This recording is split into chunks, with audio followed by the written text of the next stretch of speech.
I was alone in my apartment, just rambling, working on the keyboards, and sang, "We're not making love anymore." And that's all I had at the time. I felt like it was a great honor to have Barbara Streisand record the song first. We're not making love anymore. Well, I'm trying to be loose like my children, but I can't, knowing that I prepared this for you, Dr. Zetsche, and I think, you have a birthday coming up, and sometimes, when we have special days for ourselves, this be you, and I shared this with you before, and maybe you watched it, maybe you didn't, and I know I insulted you so many times, and I'm a little bit at a loss because I feel like I'm being guided by this thing you call God, and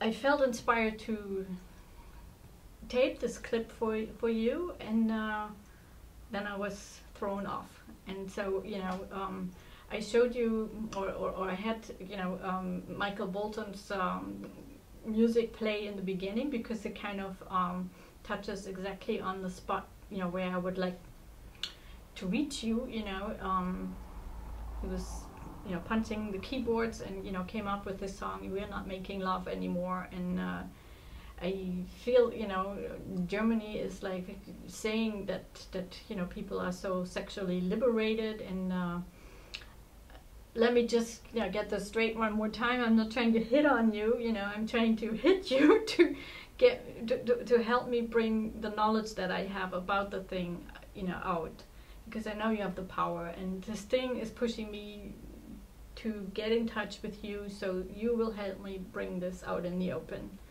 So what am I to do? It's a pressure that is as intense as the Lufthansa pilot that crashed the plane going down in France with an Airbus, and Airbus is being produced here in Bremen. So this is the thing's way of proving to you that it wants to come out, because I live in Bremen, and I'm not. This is kind of proving that I'm telling the truth, because how can I convince you that this thing, it's not me saying this. There've been a lot of people who say, "Oh, if we do this and if we do that and if we do the other," that's not me. I'm just sort of like a vessel where the thing communicates, to me, of course, also for me to know who I am and how all my life works, so that I can share it with the rest of the world, as an example, as a prototype, so to speak, of the communication between the higher power and me. And of course this threatens probably the churches and the synagogues and whatever temples, whatever's out there, because this is all they think that they have the monopoly on the higher power knowledge. And what they do is they had it written down thousands of years ago, and do we fit into those books, I wonder? Because they speak of a higher power, so obviously this higher power knows us, and that's what it says in the books too. So it's not that it's all wrong. There's certain things that are right, only I'm alive and they're all dead, the people that they refer to, and they're the messengers of dead people. Well, I'm alive and I'm a messenger of. No, I didn't always know this. Through all my work, through all the art that I produced, I learned that this thing was always with me, and as it was always with me, it is also always had and has always been with you, and not just you, Dr. Zetsche. Happy birthday! Did I mention that? Happy birthday! I hope you have a great day and a lot of fun. And I know that I'm maybe using this time, where on a birthday sometimes we are a little bit closer to our heart, because it's personal. It's the day we came into this world. And I spoke to people here, and they say,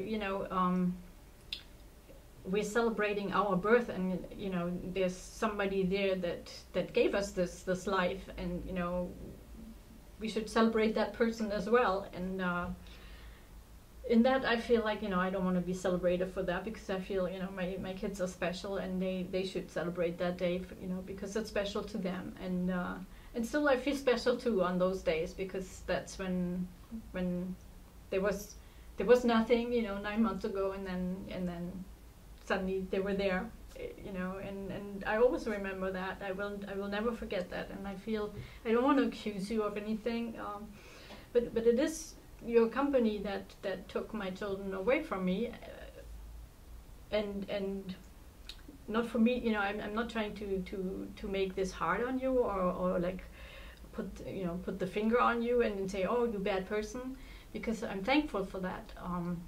So I know that Annika and Florian were safe with you, and Annika still is, and Florian is I know he's being protected as well, you know, and so I'm all good with that.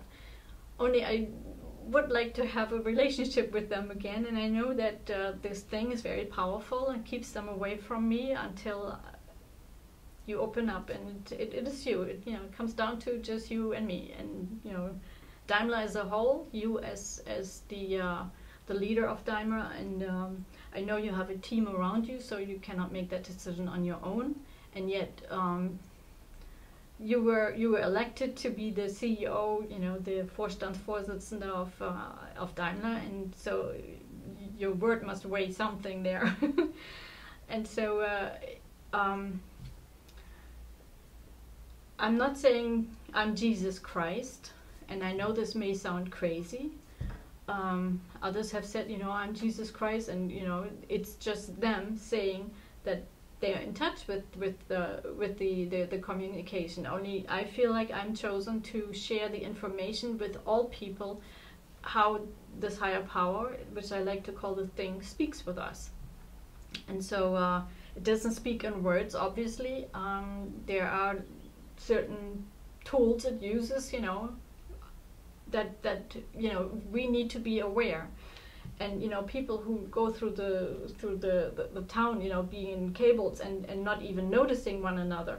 You know, how can we be aware of one another? You know, I think we are very much aware of the messages it's sending us, because you know, this is how it communicates with us, through media, through music, through movies, also through one another. Only we need to know who we are, and I feel that, you know, with that we have lost touch. You know, we're not making love anymore. Love is the answer, so we're not making love anymore. You know, it's like, how do we get together? You know, and I'm being very open now. I hope that, you know, you understand. This is not, you know, I'm not trying to, you know, have sex with you or get you into bed or anything like that. You know, in America they say, you know, either get some dirt on her or get her into bed with us, and that means like be in business. So how about we be in business, you know? And I'm not trying to get rich on my knowledge, because you know, the message is that we need to learn what it is actually what we need, and I need very little. I learned that I need very, very little to live, to eat even, and for clothing. I like to look nice, and I also, you know, buy good things, because and they're a little bit more expensive, but then they last much longer. So in the long run, it's the same price. So this is how I live, and so I need very little to live, and well, I have a lot of knowledge that I feel, you know, I cannot possibly imagine that you don't know, like with this knowledge, that you can fly sky high, you know. And I designed this car, you know. I made different, this is 3D, I made little, you know, it's on the painting there in the back of me. This would be the car, and you know, the yellow is actually, you know, the neon yellow is the color of the thing, so it's holding it, you know. It brought this to me, you know. I just followed, and I followed your catalogs, by the way, too, and I designed the first one in the hospital, to be quite frank with you, and a lot of people watching me, and you know, they all said, well, yeah, good luck, you know, you'll never get there with Daimler. So I hope they're wrong. I hope you will prove them wrong. That would be my dream wish. And you know, of course, today's your birthday, so I wonder what your wish is. You know, for your next year of life and for the future, for your children, for your grandchildren. You know, what touches your heart. You know, what's your favorite color? I wonder. What do you like to eat? You know, and do you think about the environment when you make these decisions on what you love? And you know, those are things that are very important, because if you know those, then you know this thing can guide you better. And that's just a little thing that, you know, I can share with you. And I know as a man, you know, being in business, you're very busy and you have a schedule. And somehow I have the feeling though that you're open with the scheduling thing, because I read that you don't even make plans. You know, you go to work and, you know, rely on your secretaries to steer you. And so I feel that you are guided by this thing as well. And I feel that, you know, everybody needs to know this and deserves to know this. And I also believe that if we make some changes, which may feel strange in the beginning, maybe even uncomfortable, maybe even painful, because change does feel painful in the beginning. You know, it feels like it's wrong, because even when we're doing something wrong, we think it's right because we're used to it. And so if we're doing something new, it feels wrong just because it's new, and not everything new will be right.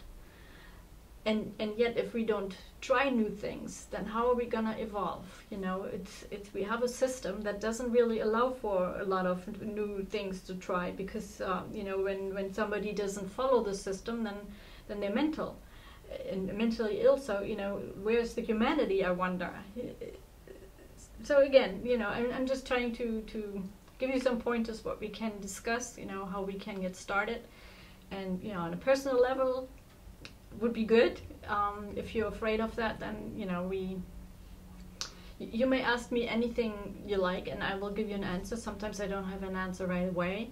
I just spoke to Patrick before, and I told him, you know, I have no idea why we're talking, and I know that I will find out eventually. Well, I find out faster and faster. So I spoke with him to find out, you know, what he likes to do, and he said he wants to be independent. He wants to work out of the home. He wants to work when he's awake, and he wants to sleep when he wants to sleep. He wants to eat what he likes.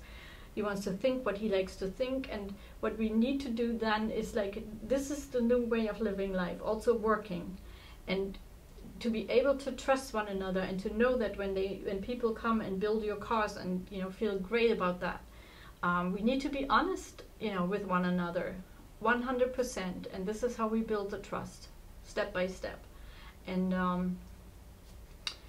I'm getting toward the end here with my time, because I'd like to put it on YouTube, and then maybe you will watch it. I know that you haven't watched the other clips, so maybe somebody will, and you know, poke you a little bit and say, hey, I think Dr. Zetsche, you should watch this. And I don't want to work. I don't want to talk in your commercial language, though. It's okay. You know, I'm hoping for the best. You are the best. You're the best of Daimler, and Daimler is a wonderful company, and you have so much power in the world, and people love you, and they can love you even more. I insist on that. I know that you, like, together, you know, you can fly. You know, you'll be carried, and people will come to you and eat out of your hands. They will love you, and that would be my birthday gift to you. You know, we gotta communicate, though, because that's all we have. You know, it's communication to get to one another. So right now, this is a monologue, and I'll be saying goodbye alone again, and hoping that we might connect really soon, because I'm ready to share this, and I hope that by listening to me today, you know this. So all the best. Have a great day. Have a great year. Have a great life, and I hope that somehow I'll be in it.